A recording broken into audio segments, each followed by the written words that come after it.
narito ang kalamang pangkalusugan. Ang gout ay isang uri ng sakit kung saan namamaga ang kasukasuan. Karaniwan ito ay nakakaapekto sa hinlalaki sa paa at sa iba pang mga kasukasuan sa kamay at tuhod. Kilala rin ito bilang gouty arthritis dahil isa ito sa pinakamasakit na uri ng pamamaga. Kadalasan pa sa mga taong nakakaranas ng gout attack ay umiinom agad ng pain relievers o gamot na naireseta ng doktor.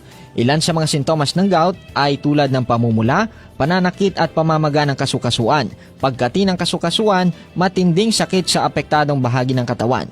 Upang maiwasan ito, siguraduhin namang wasto at balanse ang pagkain, kumain ng gulay, mag-ehersisyo, siguraduhin tama ang timbang, iwasang uminom ng sobrang alak, iwasan ang mga pagkaing mataas sa purine kagaya ng isda, sardinas at karne dahil ang purine ay nakakadulot ng gout.